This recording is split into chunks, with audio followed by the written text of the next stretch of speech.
Hi అండి, welcome to లావణ్యశ్రీ YouTube channel. ఎండు చేపల కర్రీ ఎలా ప్రిపేర్ చేసుకోవాలో చూద్దాం. దానికి కావాల్సిన పదార్థాలు: ముందుగా ఎండు చేపలని తీసుకోవాలి, 2 టమాటాస్, 2 ఆనియన్స్, 2 పచ్చిమిర్చి, అల్లం వెల్లుల్లి పేస్టు అన్నీ తగినంత తీసుకోవాలండి. ముందుగా స్టవ్ ఆన్ చేసుకుని ప్యాన్ పెట్టుకోవాలి. ప్యాన్ పెట్టుకున్న తర్వాత ఎండు చేపలు వేసుకున్న తర్వాత అవి మంచిగా రోస్ట్ అయినాక కొంచెం ఉప్పు, కొంచెం గోరువెచ్చని నీళ్ళు వేసుకొని చేపల్ని బాగా క్లీన్ చేసుకోవాలి. ఎందుకంటే దుమ్ము ధూళి ఉంటుంది కాబట్టి క్లీన్ చేసుకున్న తర్వాత మనం ఒక గిన్నె పెట్టుకొని అందులో 2 స్పూన్స్ ఆయిల్ పెట్టుకొని ఆయిల్ వేసుకోవాలి. ఆయిల్ వేసుకున్న తర్వాత ఆవాలు, జీలకర్ర అవన్నీ వేసుకోవాలి. కొంచెం వేగాక ఆనియన్స్ వేసుకోవాలి. ఆనియన్స్ దగ్గర మగ్గడానికి కొంచెం ఉప్పు వేసుకోవాలి. ఉప్పు వేసుకున్న తర్వాత ఆనియన్స్ అనేవి మగ్గుతాయి. అప్పుడు కొంచెం పచ్చిమిర్చి వేసుకోవాలి. పచ్చిమిర్చి మగ్గిన తర్వాత కొంచెం అల్లం వెల్లుల్లిపాయ పేస్ట్ వేసుకొని కలుపుకోవాలి.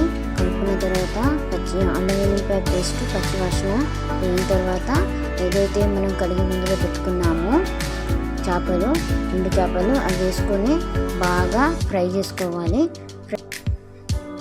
ఎండు చేపలు అనేటివి ఫ్రై అయిపోయినాయండి. మనం అందులో కొంచెం తగినంత పసుపు వేసుకోవాలి.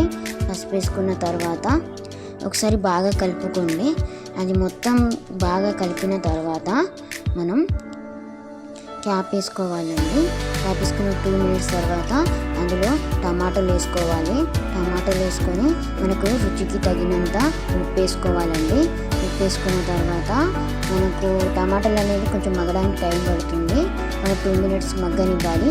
మగ్గిన తర్వాత టమాటాలు అన్నీ బాగా మగ్గిపోతాయండి. కొంచెం మగ్గకుంటే స్మాష్ చేసుకోవాలండి. అందులో మనకు రుచికి తగినంత ఒక 2 స్పూన్స్ అంత కారం వేసుకోవాలి.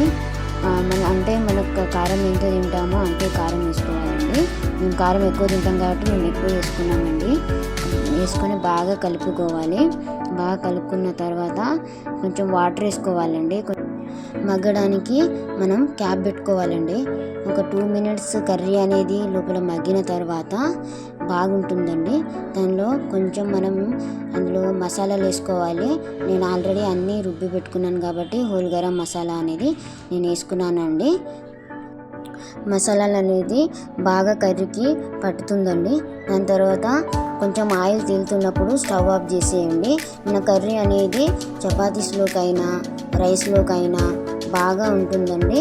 ఎండు చేపల కర్రీ అనేది తింటే హెల్త్కి చాలా మంచిదండి. లావణ్యశ్రీ యూట్యూబ్ ఛానల్ని సబ్స్క్రైబ్ చేసుకోండి, లైక్ చేయండి, షేర్ చేయండి. మరిన్ని మంచి వీడియోల కోసం మా ఛానల్ని సబ్స్క్రైబ్ చేసుకోండి.